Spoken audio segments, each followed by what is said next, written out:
Hello everyone, इस video में हम पढ़ेंगे स्ट्रक्चर ऑफ एटमॉस्फेयर के बारे में। तो जो हमारा एटमॉस्फेयर है वो 5 लेयर्स में डिवाइड हुआ है। कौन कौन सी लेयर्स हैं इस फिगर में देखते हैं। सबसे नीचे आती है ट्रोपोस्फेयर, और जिसकी जो हाइट है वो अराउंड 13 किलोमीटर की है, और इसमें ही हमारी वर्ल्ड की highest mountain range mount Everest भी पाई जाती है।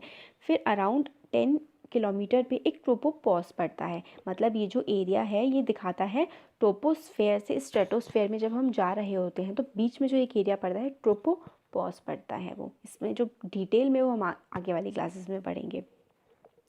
फिर हमारी ट्रोपोस्फेयर के बाद आती है स्ट्रेटोस्फेयर। स्ट्रेटोस्फेयर में एरोप्लेन्स फ्लाई कर सकते हैं क्योंकि यहाँ पे वेदर फिनोमिनास काफ़ी कम होते हैं, क्लाउड्स भी कम होते हैं, रेन और बाकी दूसरे जो वेदर फिनोमिनास होते हैं वो कम होते हैं। और बहुत इंपॉर्टेंट फैक्ट ये है कि स्ट्रेटोस्फेयर में ओजोन लेयर होती है। इस बार जो यूपीपीएससी प्री एग्ज़ाम था 2018 का, उसमें 2 क्वेश्चन आए थे कि जो ओजोन लेयर है वो कहाँ होती है, कौन सी लेयर में होती है। और सिमिलरली एक और क्वेश्चन था कि मैच द फॉलोइंग, जो गलत मैच किया हुआ है। तो उसमें एक ऑप्शन था कि जो ओजोन है वो ट्रोपोस्फेयर में होती है। तो कितना मतलब आप एक यूपीएससी स्टेट पीएससी के एग्ज़ाम में आपके एक इस छोटे से फैक्ट से कि स्ट्रेटोस्फेयर में ओजोन होती है 2 क्वेश्चन आप सॉल्व कर सकते थे। बहुत इंपॉर्टेंट है, याद रखिएगा कि जो ओजोन लेयर है वो स्ट्रेटोस्फेयर में पाई जाती है। फिर इससे ऊपर आता है हमारा मीजोस्फेयर, और मीजोस्फेयर में क्या होती है, मीटियोरॉइड्स होती हैं। कभी शायद आपने रात में देखा होगा जब बहुत ही क्लियर स्काई होता है, राजस्थान में काफ़ी देख सकते हैं, जब स्काई क्लियर होता है तो ऐसा एक स्ट्रीक ऑफ लाइट आती है जैसे कि तारे टूट रहे हो, जिसको आप बोलते हैं ना तारे टूट रहे हैं, वो मिटियोर शार होता है। तो वो कौन मिटियोर्स कहाँ पे पाई जाती हैं, मीजोस्फेयर में।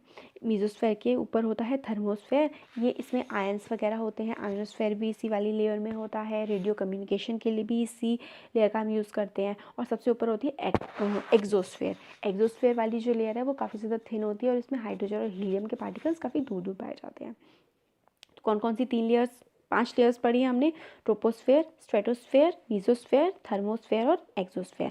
तो अब वैसे मैंने आपको सब कुछ बता ही दिया है। ट्रोपोस्फेयर 13 किलोमीटर तक एक्सटेंड करती है। रेनफॉल, फॉग, हेल स्टॉर्म, जितने भी जो हमारे वेदर फिनोमिनाज है ना, हमारी बारिश पड़ना है ना, और फॉग आना, हमारा जो कोहरा आता है, हेल स्टॉर्म मतलब बारिश की बजाय अगर बर्फ़ गिरने लगे तो वो होती है हेल स्टॉर्म।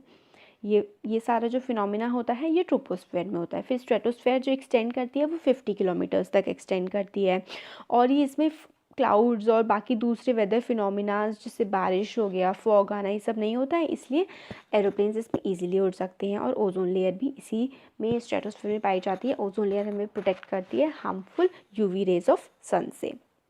मीजोस्फेयर में 80 किलोमीटर तक ये एक्सटेंड करता है, और मीटियोराइट्स इसी में बर्न होती हैं इसी लेयर में। और थर्मोस्फेयर जो है इसमें क्या होता है, टेम्परेचर धीरे धीरे काफ़ी ज़्यादा बढ़ जाता है। और इसमें जो आयनोस्फेयर एक लेयर है वो एग्जिस्ट करती है, और इसी की वजह से हम लोग रेडियो कम्युनिकेशन कर पाते हैं। और इसके जो एक्सटेंशन है, हाइट है, वो 80 किलोमीटर से लेकर 400 किलोमीटर तक है, और रेडियो कम्युनिकेशन में हेल्प करती है।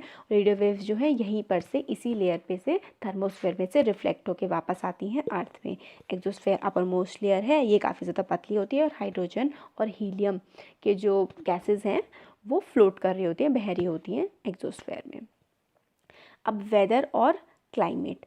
वेदर और क्लाइमेट का फिनोमिना बहुत ज़्यादा इंपॉर्टेंट है। वेदर का मतलब क्या होता है, वेदर आप डेली का डेली जो आप देखते हैं, आज वेदर कैसा है, हॉट है, बड़ी गर्मी हो रही है आज, तो आज बारिश जैसा मौसम हो रहा है, आज ठंड हो रही है, आज नमी है मौसम में बहुत ज़्यादा। तो ये सब कुछ क्या है, ये एक वेदर फिनोमिना है। वेदर फिनोमिना जो होता है वो डे टू डे में वेरी करता है। इसमें मतलब ये बताया गया है कि आर टू आर, घंटे घंटे में वेरी करता है। सुबह बहुत अच्छा मौसम होता है 6 बजे 5 बजे, फिर धीरे धीरे धूप होने लगती है, तो फिर वेदर चेंज होता है, कभी हवा बहुत अच्छी चलती है। तो ये सारा का सारा जो वेदर का फिनोमिना है, जब हम इसको एवरेज वेदर कंडीशन लेते हैं लगभग 20 25 30 सालों तक, तो वो जो फिनोमिना होता है वो होता है हमारा क्लाइमेट। तो क्लाइमेट क्या होता है, average weather condition of a place for a longer period of time represent climates of a place. इसमें लॉन्गर पीरियड है, मगर जनरली 20 से 25 ईयर्स का जो हमारा वेदर फिनोमिना होता है उसकी एवरेज कंडीशंस को हम बोलते हैं क्लाइमेट। अब ये बॉक्स देखते हैं कि जो अर्थ जो रिसीव करती है ना, वो सन की एनर्जी का सिर्फ और सिर्फ एक पार्ट 2 × 10⁻10 में से सन की एनर्जी का अर्थ सिर्फ 1 पार्ट रिसीव करती है, सोचिए, और उसी से हमारी अर्थ एग्जिस्ट कर रही है।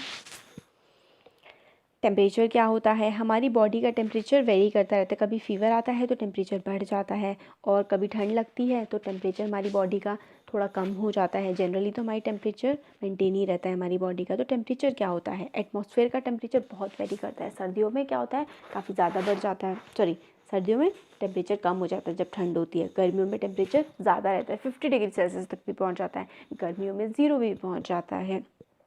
तो टेम्परेचर क्या करता है, हमें जो एटमॉस्फेयर के चेंजेस हो रहे हैं ना उसको बताता है। और कैसे वेरी करता है टेम्परेचर, और वैसे आप देखें तो टेम्परेचर की एक डेफिनेशन क्या होगी, degree of hotness and coldness of air is known as temperature. हवा से ही हमें टेम्परेचर का पता लगता है कि हवा कितनी गर्म है, कितनी ठंडी है। तो degree of hotness and coldness of air is known as temperature. और टेम्परेचर जो है एटमॉस्फेयर का, वो डे टू डे में चेंज होता रहता है। इंपॉर्टेंट फैक्टर जो है, जो इन्फ्लुएंस करता है डिस्ट्रीब्यूशन ऑफ टेम्परेचर को, वो होता है इंसोलेशन। मतलब टेम्परेचर किसी भी जगह का कैसा होगा, वो कैसे वेरी करता है, इंसोलेशन से। इंसोलेशन क्या होता है, जो सन की रेज आ रही होती है ना अर्थ पर, उसको ही हम इंसोलेशन कहते हैं। आप सूरज की रोशनी कह लीजिए, वो इंसोलेशन होती है। तो हमारा जो टेम्परेचर है वो सबसे ज़्यादा मेजरली किस पे डिपेंड करता है, इंसोलेशन पे डिपेंड करता है। इंसोलेशन जो है वो डिक्रीज़ करती है इक्वेटर से पोल की तरफ। मतलब इंसोलेशन इक्वेटर पे काफ़ी ज़्यादा होता है, सीधी रेस पड़ती हैं क्योंकि, है ना, इसलिए इक्वेटर पे इंसोलेशन ज़्यादा होता है। और पोल्स पे जब हम जाते हैं तो इंसोलेशन काफ़ी ज़्यादा कम हो जाता है। इसलिए जो इक्वेटर है वहाँ पे काफ़ी मतलब टेम्परेचर जो है वो हाई रहता है, और पोल्स की तरफ जो टेम्परेचर होता है वो काफ़ी ज़्यादा कम हो जाता है। फिर इसीलिए जो सूरज की रोशनी नहीं पड़ती है पोल्स पे, इसलिए वहाँ पे स्नो, बर्फ़ होती है। और अर्थ का टेम्परेचर मतलब वेरी करता है, जहाँ पे इंसोलेशन ज़्यादा होती है वहाँ पे ज़्यादा होता है, और जहाँ पे इंसोलेशन कम होती है वहाँ पे कम होता है। मगर जो अर्थ का टेम्परेचर है वो ग्लोबल वार्मिंग की वजह से बढ़ रहा है। और अगर इसी तरीके से चलता रहा तो काफ़ी सारी ऐसी क्रॉप्स हैं जिनको हम आगे जा कर के उगा नहीं पाएंगे। टेम्परेचर जो है, जो ज़्यादा होता है, गर्मी होती है सिटीज़ में विलेजेस के कंपैरिजन में। मतलब शहर जो है वो ज़्यादा गर्म होते हैं गांव से। ऐसा क्यों, क्योंकि जो हमारी रोड है वो कंक्रीट की रोड बनी हुई है, उसका कलर क्या होता है, डार्क कलर होता है, ब्लैकिश से कलर की होती है।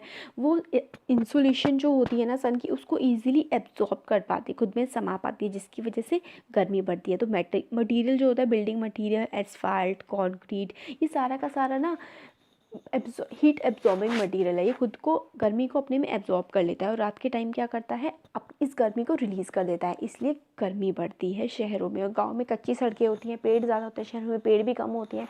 इसी वजह से शहरों का टेम्परेचर गाँव के टेम्परेचर के कंपेरिजन में ज़्यादा होता है। अब हम ये बॉक्स देखते हैं कि जो यूनिट है मेजर करने की टेम्परेचर को, वो होती है डिग्री सेल्सियस। और ये किसने इन्वेंट किया था, ये था एंडर्स सेल्सियस ने। और उन्हीं के नाम पे जो है हम लोग को टेम्परेचर की जो डिग्रीज़ होती हैं वो सेल्सियस में मेजर करते हैं। और वाटर का फ्रीजिंग टेम्परेचर, जब वाटर बर्फ़ बन जाती है, वो होता है 0 डिग्री सेल्सियस। और वाटर जो है बॉइलिंग स्टार्ट होती है, गर्म होना स्टार्ट हो जाता है वाटर, वो टेम्परेचर है 100 डिग्री सेल्सियस का। तो जो एयर प्रेशर वाला जो है पार्ट, ये हम नेक्स्ट वीडियो में देखते हैं। Thank you so much.